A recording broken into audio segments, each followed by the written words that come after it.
Black Entertainer TV.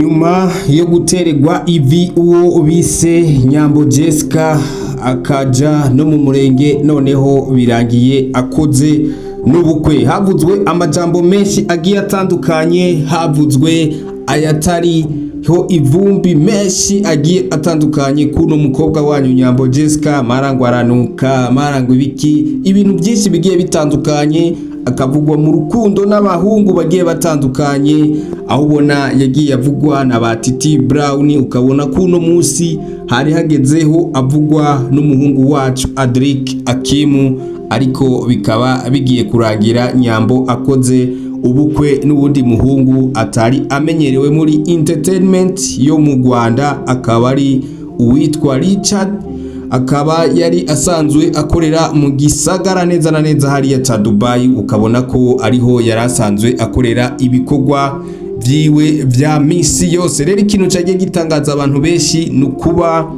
hari nk'abantu novuga ko ari inshuti z'akadasohoka na Nyambo batigeze baboneka muri ubwo ubukwe, aho twoza kuvuga nk'uwo bise Miki, tukavuga nk'uwo bita Jojo. Abo bantu ntibigeze baboneka na gatoyi muri ubwo bukwe bwa Nyambo Jessica. Ndakutsa ko Nyambo Jessica asanzwe ari umwe mu bakinyi b'amareresi hariya mu gihugu cy'u Rwanda, asanzwe ahagaze neza, amaze gufata ku mufungo, ubona ko ibintu bimeze neza cyane hariya, atakibazo c'amafaranga yovuga ngo aracafise, kuko n'umukobwa yari asanzwe ari umukozi cyane, kubwo uno munsi yamaze gutera iyindi ntambwe, akaba yinjiye mu rwego rw'abamama. Ubwo bukwe rero bwabaye ku munsi wa gatandatu hariya, aho ubona byari ibintu byiza bimeze neza, abantu bagiye bamwitirira Bansabi n'abandi niho bari bakiramani, aho ubona abantu bose basanzwe bakinana miyo timu, abantu bari babuze ari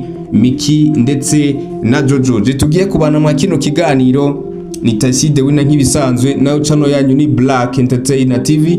Make sure ko wakoze subscribe, ugakora like, comment hamwe na share kugira ngo tuzokomeze kubana no mu bindi biganiro vyahazaza. Reka rero nongere ndaguhe ikaze we wahisemwo gukurikirana Black Entertainer TV. Reka nibutsa abantu muri Ibujumbura, Burundi, abantu muri Kigali, Rwanda, abantu muri Kampala, Uganda, abantu muri Nairobi, Kenya, abantu muri South Africa, abantu muri Zambia, abantu muri Australia, Canada, Dubai, Amerika n'ahandi hagiye hatandukanye. Ndababwire ati amahoro y'Imana abane namwe. Good morning, how are you doing? Sasa rero uno munsi tukaba tugiye kuvuga kuri Nyambo Jessica, n'umukobwa hariya mu gihugu kibanyi cy'u Rwanda. Ubona ko ibintu byari bimeze neza mw'abantu mwe, ukabona ko ibintu byari byifashe neza cyane, aho aherutse gutererwa ivi n'undi muhungu tutari dusanzwe tumenyereye. Noneho inyuma yo gutererwa bakaja mu murenge ndetse bagakora ubukwe, kugeza uno munsi mwaka kanya Nyambo Jessica akaba ari umugore w'uwo bita Richard. Rero uwo muri Richard n'umuntu tutari dusanzwe tumenyereye muri entertainment yo ngaha mu Rwanda, ukabona ko ibintu byose uko byari bimeze byari biri nkaho bashaka kubigira ico no kwita ibanga, ntibyigere bija hanze, ukabona ko byarangiye byose bigiye hanze. Ariko nubwo byagiye hanze, igihe baza gutera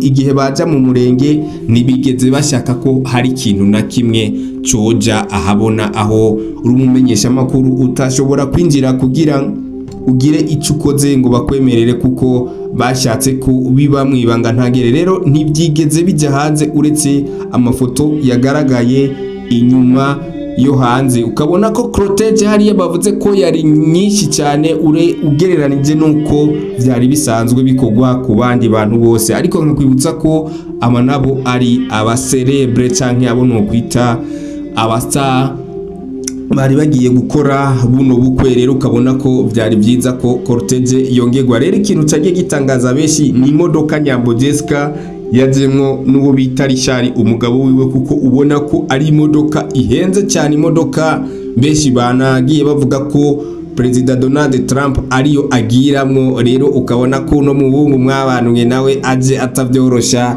kugatubutse, ubona ko yarameze neza cyane.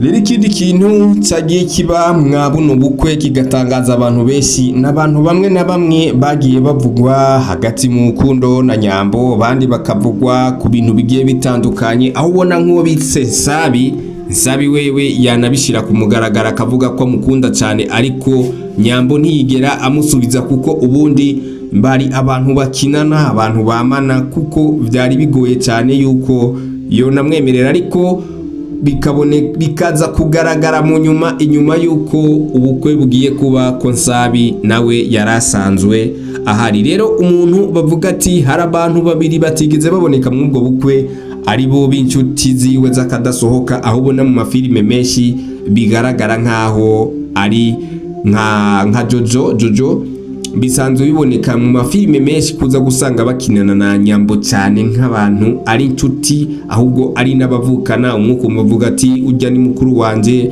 ubu nawe ni mutoyi wanje. Rero ukabona ko ari ibintu byagiye bitungura abantu benshi, kuko kubona mu bukwe bwa Nyambo Jojo atarahari ni ibintu byatunguye abantu benshi, kuko ugiye kuraba ukuntu basanzwe bakinana filime nyinshi bakinana uza gusanga Nyambo ari mutoyi wa Jojo, kandi ukabona ko bakina neza banishimye kandi bahuje kamere nkaho ari inshuti z'akadasohoka. Rero ibintu byagiye gutangaza abantu benshi nuko uwo bise Jojo atigeze aboneka muri ubwo bukwe. Wenda ntaraza kuri social media ashobore gusigura kubera iki atabonetse, ariko usanga hariho izindi mpamvu zatumye atagaragara, ariko tuzoza kubimenya vuba, tuzoza tubibatohoreza kugira ngo tuzoze turababwira ukuntu bimeze. Hakaba hariho n'ubundi w'inshuti y'akadasohoka nawe nyene asanzwe ari umukinyi wa filime, nawe nubona hariya bimeze neza cyane, amaze kumera nk'ugafashemo, ariwe bita Miki. Rero nawe kwitangazamakuru igihe bari kwa MI hariya kwa Irene Murindahabi yavuze ati nibyashika ugakora ubukwe nje ndemeye nzaguterera umuriyoni w'amafaranga y'amanyarwanda. Ari ibintu byaciye bitangaza abantu benshi, nuko uwo Miki atigeze aboneka kubwo bukwe bwa Nyambo. Tukaca twibaza eske ko atigeze aboneka akaba yemeye kumuterera, mbese uwo muriyoni azowumuhara, mbeka atigeze haboneka hoho byapfiriye he? Tuvugiye ko Nyambo atigeze abatumire. Amakuru ahari nuko Nyambo yabatumiye akaza no kubabwira, ariko ikibazo batashoboye kuba bahabonekana. Rero ni ibintu byagiye bitungura abantu benshi, ukabona ko na n'ubu batarabyiyumvisha why byagenze gutyo. Rero ukabona ko Nyambo n'umukobwa yarasanzwe hariya yarihirinze, yarakoze cyane, noneho agiye guhura n'uno mutipe bita Richard, ukabona ko nawe nyene asanzwe afise agaceri gatubutse, kuko yari umujene asanzwe akorera ibikorwa byiwe hariya mu gisagara ca Dubai. Ukabona ko ibintu bimeze neza cyane. Rero ukabona ko hari abantu benshi bagiye bavugwa mu rukundo na Nyambo, ba Titi Brown, umutipe bita Adrika Hakim, mwino misi niwe bari bashuhanye, ariko icyari giteye amakinga nuko wewe yampostinga keshi muga Nyambo nta hantu na hamwe yigeze anamupostinga, habe no kuri stati habe na hehe, nta hantu na hamwe yigeze amushira, niho byari ibitereye amakenga. Rero ukabona ko umusore wacu Adrika Hakim mwino misi asa nkaho ari muyabira, byagiye no kuja akagwara akaja no mu bitaro. Ukabona ko aho yarajyamye yaguma yerekana ifoto ya Nyambo. Rero ukabona ko ibintu bitameze neza kuno musore wanyu Adrika Hakim,